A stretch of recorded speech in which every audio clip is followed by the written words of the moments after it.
Previously, in our planet's oceans, we addressed the growing danger of plastic in our seas and the fatal effects it was having on our planet and its flickering wildlife. However, today we look to a different subject, the subject of the life of one animal that has seen it all, faced and seen so many challenges for over 440 million years.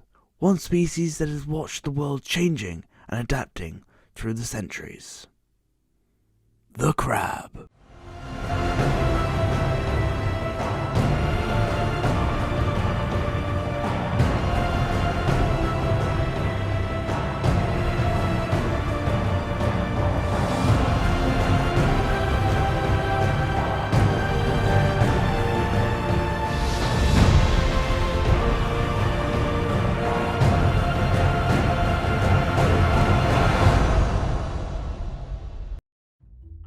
Over time, our production crew has followed and researched a specific species of crab, undergoing a study in their development and life. In this episode, we will see the life cycle of a shore crab, one of the most common species of crab throughout the Cornish coastline. Worldwide, there are 4,500 different types of crabs. So many different species of crabs ranging across every continent. However, our crew underwent filming one of the most common crabs here in the UK, the shore crab. The shore crab, however, is not just indigenous to Cornwall, but also throughout our planet's ecosystems, also known as the Sarcinus, meaning being common littoral crab. It is known by different names across the world. In the British Isles, it is generally referred to as the shore crab, or the green shore crab. In North America and South Africa, however, it bears the name of European green crab. The journey of a crab begins with a crab. This female crab has had her eggs fertilized. She will now carry her eggs below her under her abdomen until they are ready to hatch. The eggs themselves are usually attached to the female's abdomen with a glue-like substance forming around a mass called the berried. These eggs will now host the next generation for 1 to 2 weeks, until they are ready to hatch, and baby crabs will be born. 2 weeks later, our young crab is ready to brace into the harsh world.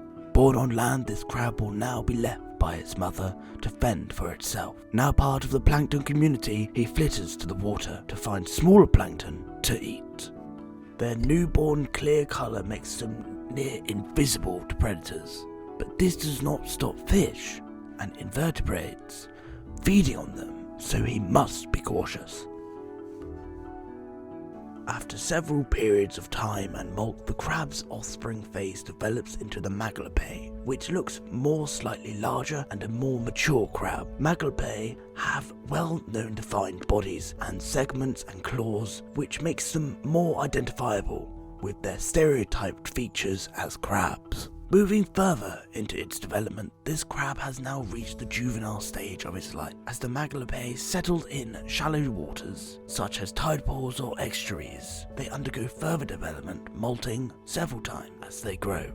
Juvenile shore crabs resemble adult, but are smaller in size, whilst remaining the more mature adult crabs. The final stage of the crab's development, the adult stage, takes place when the juvenile shore crab reaches full maturity and they become ready to find mates of their own as mature crabs. The crabs will now typically inhabit intertidal zone where to forage for food to reproduce. Shore crabs can live for several years as adults, continually molting to grow and repair their exoskeletons. And after living for 5 to 10 years, the crab will rest over time, then leaving its shell as it becomes part of the ocean and the sand, hopefully leaving an abundance of the next generation behind, beginning the cycle again.